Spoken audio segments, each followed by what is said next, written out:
अब ये आपका जो क्वेश्चन है लॉन्ग टाइप का क्वेश्चन है, इसी प्रकार से आपके बोर्ड एग्जाम में जनरली क्वेश्चन पूछता है। ठीक है, कह रहा है कि समीकरण युग्मों का आलेखीय विधि से हल करें, यानी ग्राफीय विधि से हल करना है, तथा उस त्रिभुज का क्षेत्रफल ज्ञात करो जो x अक्ष से बनता है। हो सकता है इसी क्वेश्चन को दूसरी प्रकार से आपको घुमा करके कह सकता है। ठीक है, कि ये समीकरण देश और देश का ग्राफीय विधि से हल करें तथा उस त्रिभुज का क्षेत्रफल ज्ञात करो जो x अक्ष से, तो आपको कंफ्यूज नहीं होना है। ठीक है, अब ये समीकरण दिया हुआ कहता है x अक्ष पे जो त्रिभुज बनता है उसका क्षेत्रफल भी ज्ञात करो।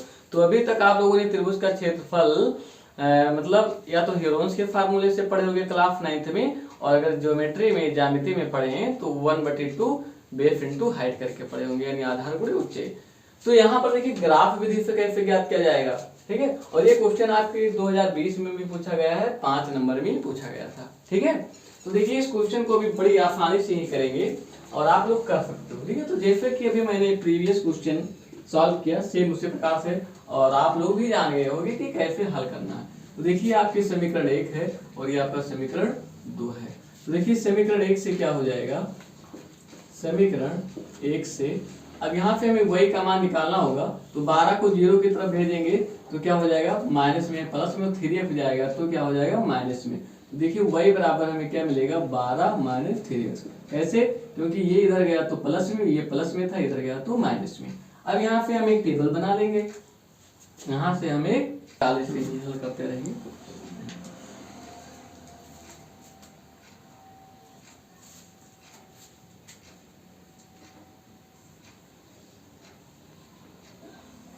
अब यहाँ पर देखिए x y दो बिंदु निकालना होगा, तो जैसे जैसे x का मान बदलता जाएगा वैसे वैसे y का मान बदलता जाएगा। अब यहाँ पर आप x की कोई भी वैल्यू ले सकते हो। ठीक है, तो मान के चलिए अगर x बराबर आप क्या ले रहे हैं, 3 ले रहे हैं। ठीक है, x बराबर आप 3 ले लिए, तो देखिए y का मान क्या आएगा, y बराबर आएगा 12 माइनस 3। अब ये 3 गुणे x है ना, तो गुणे 3 हो जाएगा।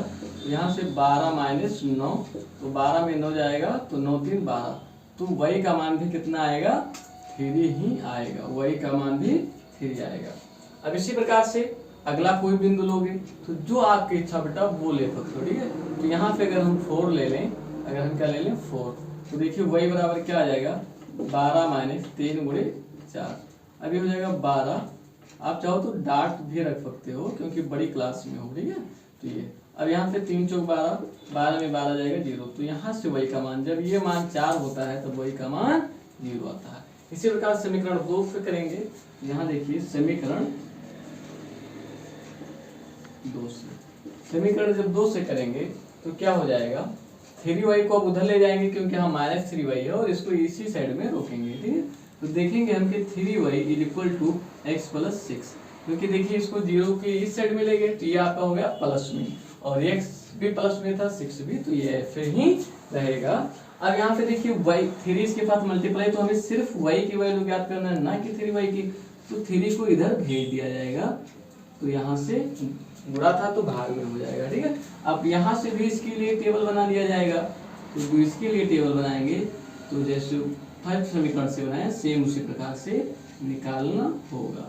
अब आप कोई भी x की वैल्यू यहाँ ले सकते हो, लेकिन देखिए 0 अब हम इसलिए ले रहे हैं ताकि इंटीजर नंबर में आ जाए। अब यहाँ जब 0 लेंगे तो 6/3 ही रहेगा, 2 आ जाएगा उत्तर। तो देखेंगे कि y का मान क्या होगा, 0 प्लस 6/3, तो ये बराबर 2 आ जाएगा, क्योंकि 6 में 0 जोड़ेंगे 6 और 3 से भाग करेंगे 2, तो y की वैल्यू क्या आ रही है, 2 आ रही है। इसी प्रकार से x की वैल्यू अगर हम -6 ले लें, माइनस, क्योंकि माइनस भी संख्या आप ले सकते हो, तब यहाँ से देखेंगे y बराबर आपका क्या मान हो जाएगा, y बराबर, ठीक है, देखिए यहाँ से आपका है x प्लस 6/3, x का मान हम लिए -6 प्लस का 6/3, ये हो जाएगा 0/3 बराबर 0। तो यहाँ से आपका कौन सा मान आ जाएगा, 0 आ जाएगा। ठीक है, इस प्रकार से अब निकला है। अब इसका ग्राफ खींचेंगे तो देखिए आपका जो पहला टेबल आया है वो आया है x y, ये आपका कुछ इस प्रकार से आया हुआ है कि यहाँ पे 3, तो इसकी भी 3, 4, 0। तो देखिए जब हम x पे 3 जाएंगे तो 1 खाना गए, 2 ब्लॉक 3 ब्लॉक, तो x पे 3 जाएंगे तब y पर भी 3, तो ऊपर 3 जाएंगे तो 1 2 3, ये यहाँ पर मिला। देखिए आपका एक्स्ट्रा आ गया था, तो इससे आपको कोई कन्फ्यूजन नहीं। तो इस पॉइंट का नाम हम ए दे रहे हैं और इसका जो निर्देशांक है 3,3।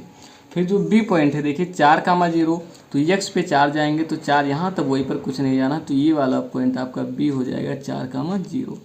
देखिए जो दूसरे समीकरण से हमें दूसरी टेबल प्राप्त हुई है एक्स और वाई की, ये आपकी आई है 0, 2 और -6,0, ठीक है, ये टेबल आई है।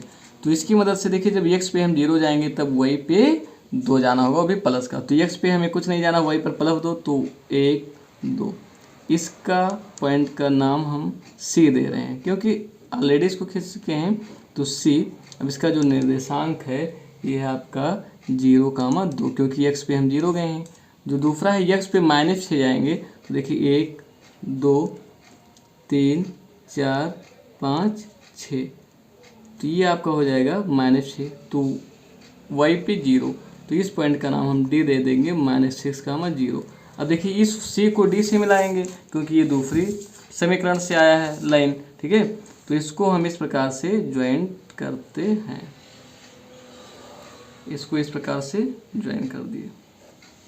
इसको आप चाहो तो और भी बढ़ा सकते हैं, ठीक है।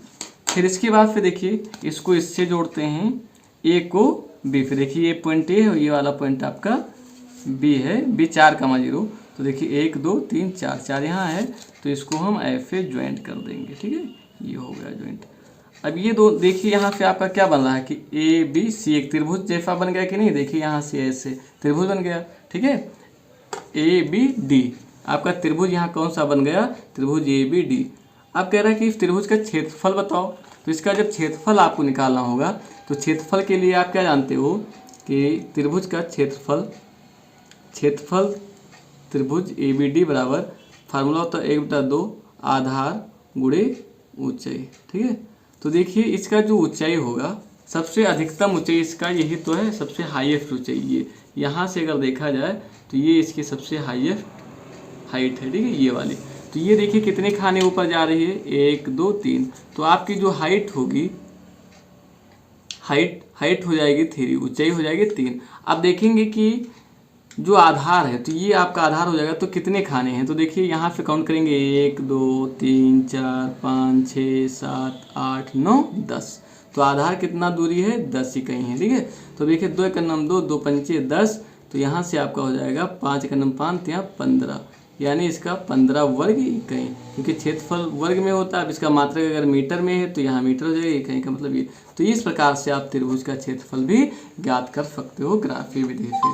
तो मैं आशा करता हूँ कि आप सभी को ये क्वेश्चन समझ में आ गया है। अगर समझ में आ गया है तो प्लीज़ आप सभी लोग मेरे वीडियो को लाइक कर दीजिए, ताकि मेरे भी आत्मबल बढ़े और मैं और कोशिश करूँ आप सभी को पढ़ाने के लिए।